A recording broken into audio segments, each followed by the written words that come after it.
Welcome to This Explainer.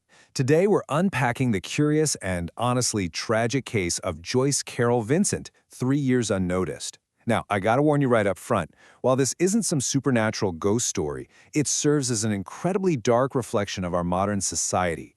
We're looking at a true story that goes way beyond a simple mystery. It literally forces us to look in the mirror at how we live today.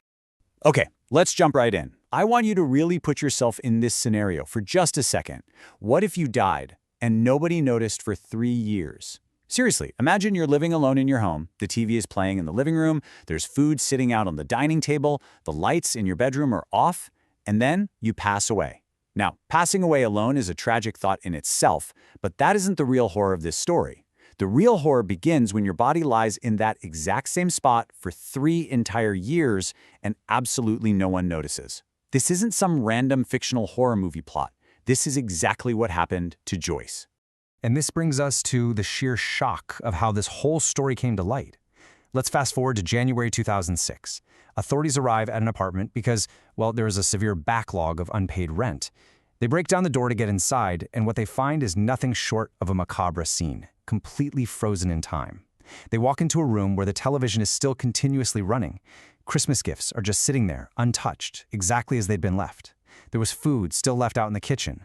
But there, on the sofa, directly facing that flickering TV, was a skeleton. It was Joyce. She had been sitting in that exact position for 3 years. Who was Joyce Carol Vincent? Her vibrant past. You know, when we hear a story like this, our minds automatically jump to stereotypes, right? We kind of just assume this must have been a deeply isolated, maybe antisocial individual. But the contrast of her life is staggering. Joyce had a vibrant past. She was smart, she was independent, highly social. She actually had a really decent career working for reputed major firms like Ernst & Young and O2 Telecom. She had friends, she had relationships, and she possessed this genuinely charming personality that just made people like her. She was, by all accounts, completely normal and successful. But then comes the silent decline. Out of nowhere, she suddenly quits her job without any real explanation. She actively cuts contact with her friends and family, and she moves into a housing association flat meant for vulnerable individuals. The juxtaposition between these two sides of her life is just staggering. To understand how we get from that vibrant past to this silent decline, we need to ground ourselves in her origins. Joyce Carol Vincent was born in the UK in 1965, and for the vast majority of her life, she was deeply embedded in society. She was connected. She was part of the normal fabric of everyday life, just like you and me. And that is exactly what makes the sudden unraveling of her social safety net all the more perplexing. Part 2. The Silent Withdrawal. A Gradual Isolation. So, this descent into isolation didn't just happen overnight. It was a process. Things started to shift noticeably around the year 2000. She slowly, almost imperceptibly at first, started distancing herself from the people around her. Then we hit 2003. This is the critical year. 3 years after she began pulling away, she abruptly leaves her job. She cuts off contact entirely with her family and her social circle. In December 2003 is the month authorities presume she passed away.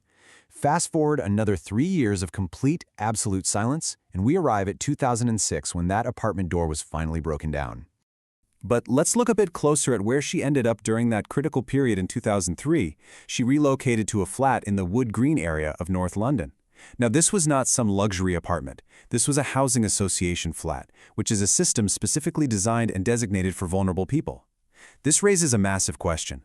Why did a previously well-settled, independent corporate professional suddenly need to shift into a housing system meant for the vulnerable? It really points to a deep, unseen struggle she was fighting entirely on her own. And that brings us to the tragic end of her life.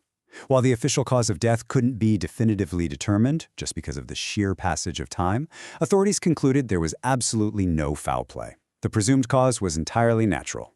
Most likely a sudden medical emergency, like a severe asthma attack or a heart attack. She suffered a fatal medical event, completely alone in that flat.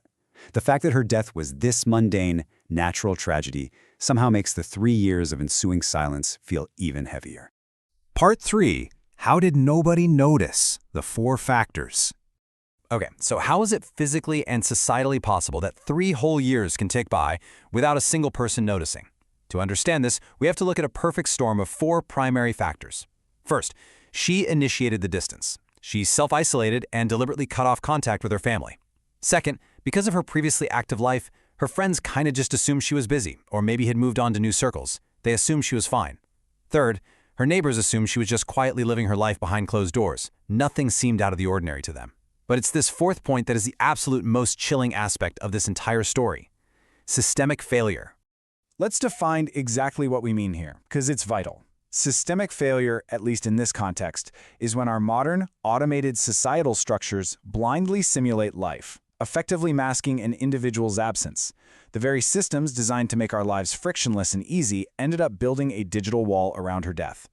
I mean, think about it. How did the TV keep running for 3 years? How did she not get evicted in the first month? Well, it's all because of automated existence. It's honestly unbelievable when you break it down. Her rent was being automatically deducted and paid without a human ever checking in. Her bills were clearing themselves. And crucially, her electricity meter was connected to a housing benefits system that automatically topped it up. Because her financial and civic footprint was completely on autopilot, the system told the world that Joyce Carol Vincent was alive and well. The machinery of modern life literally kept her digital ghost functioning perfectly.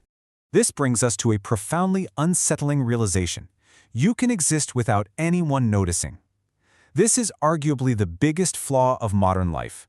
We've built a world so efficient, so automated, that human interaction is no longer a requirement for basic existence. The system doesn't care if you're breathing as long as the accounts balance. And because they did, she vanished in plain sight. Part 4. The Horror of Modern Loneliness. A Dark Reflection. The story of Joyce Carol Vincent is a specific tragedy, for sure, but it's also a glaring warning sign about the society we all participate in today. The real horror isn't a ghost or a demon. The true terror is the absolute disconnection of modern society. The most shocking part of Joyce's story wasn't just that she lay undiscovered. It was that she wasn't actually alone in the world. She had people, she had connections, she had a really rich past. Yet she was able to slip through the cracks so silently, it was as if she never existed at all. That is the horror of modern loneliness. The fact that a vibrant life can be erased by the hum of an automated world and the simple assumptions of the people around us. I want to leave you with this final, provocative thought. Just look at how densely packed our cities are. Look at how hyper-connected we are on our devices. We're constantly surrounded by people. But in a world where we are physically so close to one another, are we actually emotionally miles apart? Joyce's story asks us to look at our own lives, our own neighbors, and our own friends. It challenges us to bridge that emotional distance before someone else simply fades away into the background noise of modern life. Thank you for joining me for this explainer. Keep questioning, keep learning, and most importantly, check in on the people around you.